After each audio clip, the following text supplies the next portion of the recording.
Hello friends, welcome to Maths by Khush Porwa YouTube channel. In this video, we are going to cover up Class 8 NCERT Math Exercise 6.3 question number 2.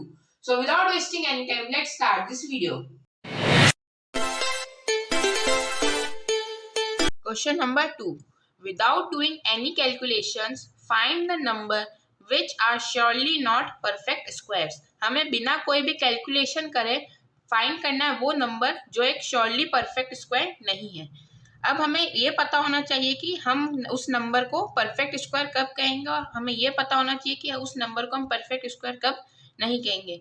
जब भी हमारा number अगर 1 से and हो रहा है, 4 से एंड हो रहा है, 9 से एंड हो रहा है, 6 से एंड हो रहा है, 5 से एंड हो रहा है और 00 से एंड हो रहा है, यानी कि इवन नंबर ऑफ जीरो से एंड हो रहा है, तब हम उसे कह सकते हैं कि वो हमारा एक परफेक्ट स्क्वायर है।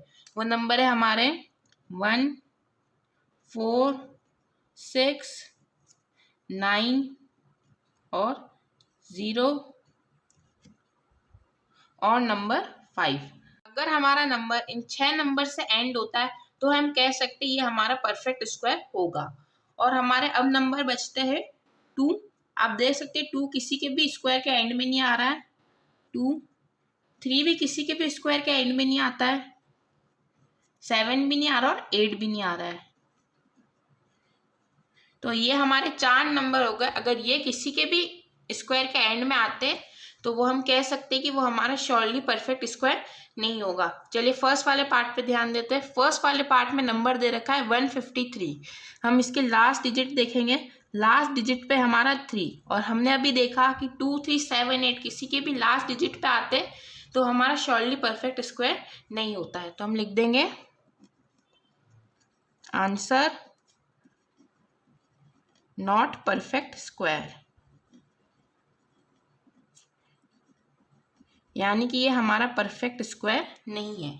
चलिए सेकंड वाले पार्ट पे ध्यान देते हैं। सेकंड वाले पार्ट में नंबर दे रखा है 257। हमें इन नंबर्स की यूनिट डिजिट यानी कि लास्ट वाले डिजिट पे ध्यान देना है। लास्ट वाले डिजिट है 7 और हमने अभी देखा है कि 2, 3, 7, 8 इन 4 नंबर से कोई भी नंबर एंड होता है तो वो हमारा श्योरली परफेक्ट स्क्वायर नहीं होगा। तो हमारा रीजन भी यही हो जाएगा। हम लिख देंगे आंसर में नॉट परफेक्ट स्क्वायर, ये हमारा परफेक्ट स्क्वायर नहीं है। चलिए थर्ड वाले पार्ट पे ध्यान देते हैं। थर्ड वाले पार्ट में नंबर दे रखा है 408। सिंपली इसकी यूनिट डिजिट देखेंगे, यूनिट डिजिट है हमारी 8 और 8 से नंबर कोई भी एंड होता है तो वो हमारा परफेक्ट स्क्वायर नहीं होता है। तो हम आंसर में लिख देंगे नॉट परफेक्ट स्क्वायर, ये नंबर हमारा परफेक्ट स्क्वायर नहीं है। फोर्थ वाले पार्ट में नंबर दे रखा है 441।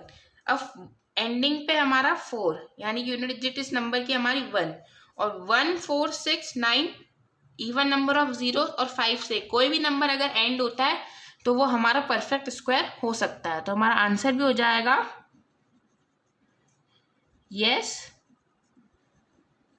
It is a perfect square, it is a perfect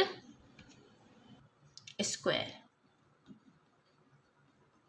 यानी कि अगर हम 441 को ये नंबर ले लेते हैं और इंटू 441 करेंगे तो 441 का स्क्वायर की यूनिट डिजिट हो जाएगी हमारी 1 इंटू 1।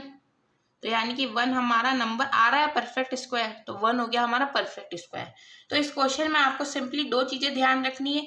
अगर नंबर हमारा 1, 4, 6, 9 इवन नंबर ऑफ जीरो से मतलब ये होता है कि 2 0, 4 0 हो गए हमारे, 1 0 हमारा ऑड नंबर ऑफ जीरोज होगा। अगर एक 0 है तो वो हमारा परफेक्ट स्क्वायर नहीं होगा। अगर इवन नंबर ऑफ जीरोज है तो ही वो हमारा परफेक्ट स्क्वायर होगा। 5 से एंड हो रहा है तो वो हमारे परफेक्ट स्क्वायर होंगे। और अगर हमारा नंबर 2, 3, 7 और 8 से एंड हो रहा है, ये 4 नंबर हमें ध्यान रखने होते हैं। अगर इनसे एंड होता है तो हमारा परफेक्ट स्क्वायर नहीं होगा। So I hope that you understood this question. If you like this video, please hit the like button, subscribe to my channel and don't forget to share this video with your friends. Thank you.